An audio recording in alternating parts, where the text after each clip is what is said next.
isang araw. Umaga, may nag-informasyon.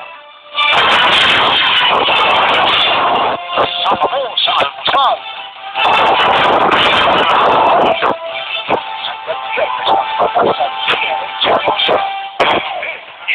The time.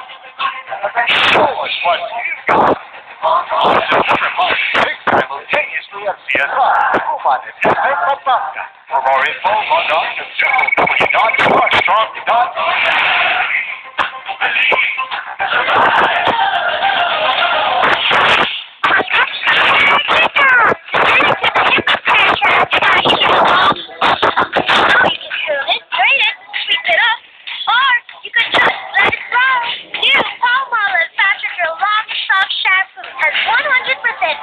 sunflower and fruit extract. Makes my long hair so soft. So totally me. That's the latest hair chica from Palmolive Natural Saffron Long and Soft. Word Street Word Scramble. Unscrambled. Ako si Jean Caria. At alam mo ba, Oreo, gusto ko sanang umiram ng iyong kapangyarihan bilang Quincy. Ito ba ang kailangan para pagkariyan ng may mundo? Talagang hindi pa rin nagbabago. Ang lahi ng Bounto at Quincy ay hindi nagkakaiba. Pagdating sa espesyal na kapangyarihan. Kapangyarihan? Oo. At doon ako papasok. Bukas palad akong handang tumulong. At pwede tayong maging magkakampi habang buhay.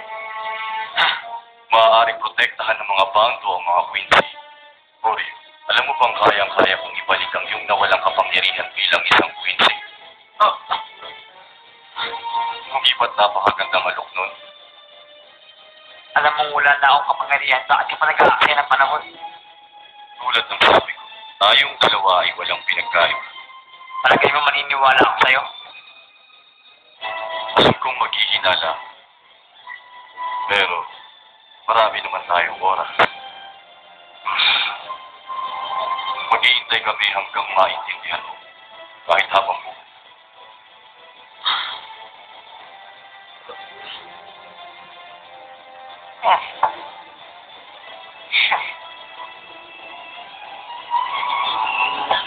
Sige lang at pag-isipan. Gagawin niyo akong isasyan ko? Ikaw ay panauhing pangtanga.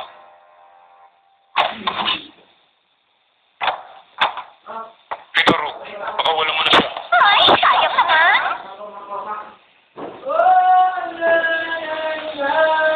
Alam ko na dito pala ako makukulong sa silid na to. Mabait si Pinunong Chin. Ngunit nakakatakot na magalit. Kaya mag-iingat ka sa kanya. Salamat sa iyong kabaitan. Maintindihan mo rin.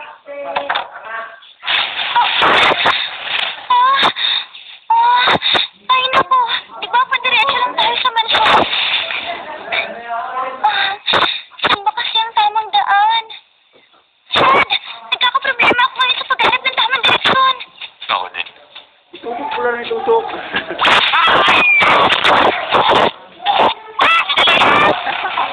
Bon, lapit dito, Bon. Nakakasal. Hindi din dito ang daan. Nakakalito ang mansyong ito. Hindi lang ganun yun. Pakiramdam ko, may humuhulo sa aking pandama. Pakiramdam ko, may maharap sa aking kakayahan. Pakita na tayo? Ano yan?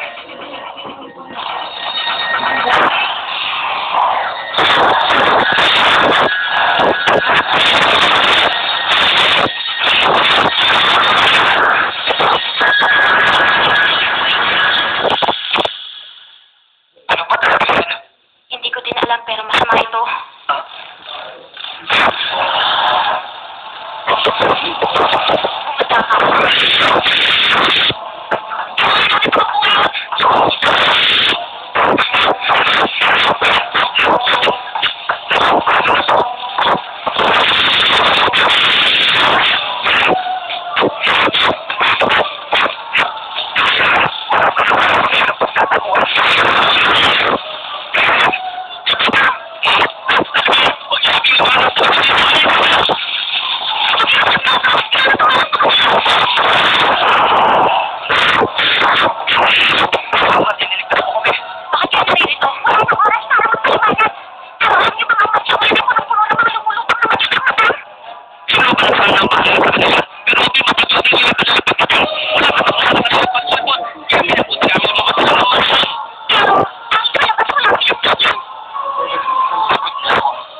Maligayang pagdating.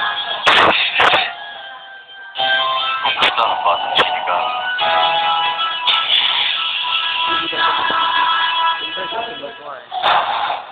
Na magising ang kapangyarihang iyon. Dahan-dahanin mo ang puwersahin ng paggising. Nahihirapan kaming gisingin yung kay Sushi. Pero madali niya iyong natutunan. At hindi siya nagdalawang isip para gawin iyon. Kaya di siya masyadong nahirapan sa pag-aaral ng 10. Inabot ng kalahating taon. Hindi pwede ganun katagal. Baka hindi tayo umabot sa pagkaparahiso. Kailangan... Tose ng gabi para masira ang nanihiso ka. Kung gano'n ay pilitin natin siyang gisingin.